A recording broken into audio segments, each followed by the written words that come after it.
Hey, it's Jeremy. Would you like some peanuts or some cookies? Or I know, a brand new shiny iPad, right? Tempted? Well, I'm going to show you today how to avoid impulse purchases. Stick around.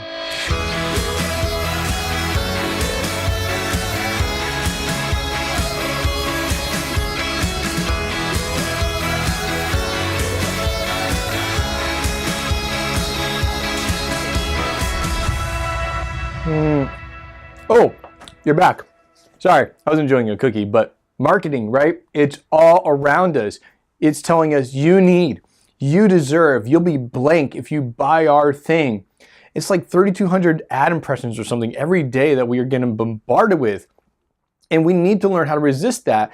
And it makes sense that we're giving into some of our impulses, right? So I'll walk you through today 5 tips that I recommend to help you avoid impulse purchases.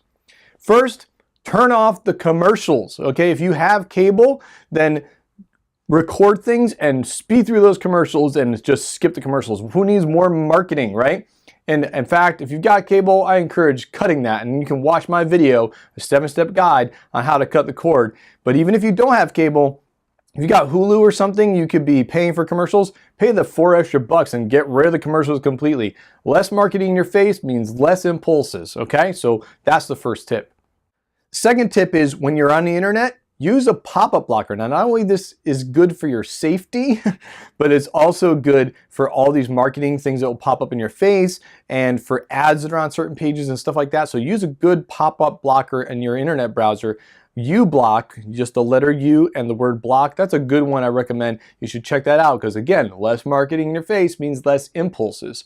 You may be thinking impulses is just while you're out and about and all of a sudden you're expecting it, but it's also these little seeds that are getting planted in your brain leading up to that moment. Of course, there's also the online shopping impulses as well. So get a pop-up blocker in place.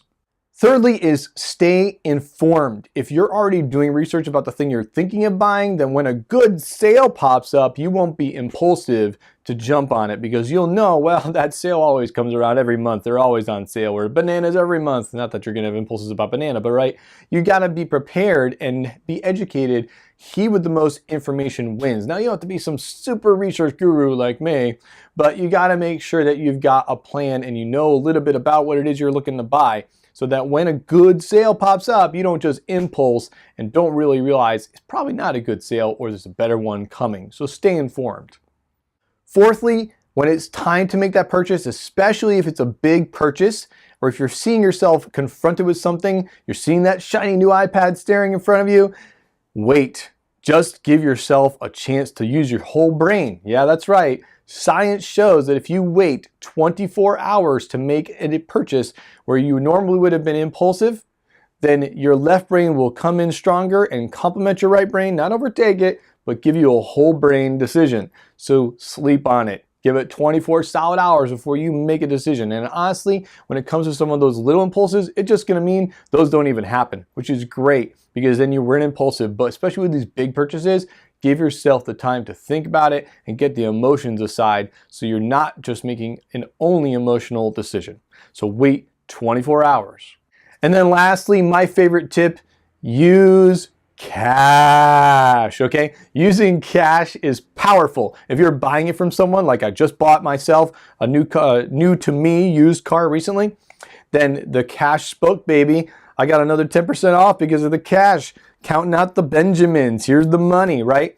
You're doing that in front of a salesperson, or you're going to save more and you're going to spend less.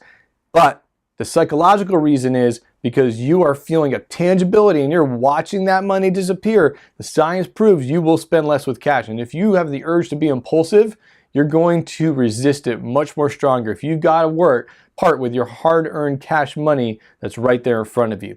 So those are 5 tips that hopefully are helpful for you, that you can employ and you can think in the back of your mind as well when you're faced with an impulse, what you should do. Hopefully this has been helpful for you. I encourage you to download my free ebook, The Money Finder, which goes over 6 basic areas you can be saving in every day. And make sure you join my free Facebook community, the Strong Together Money Community. Would love to see you there. We're talking about these things all the time. So come on in, it's free. This has been Jeremy with Strength in Numbers, helping you keep your wallet heavy and your heart light.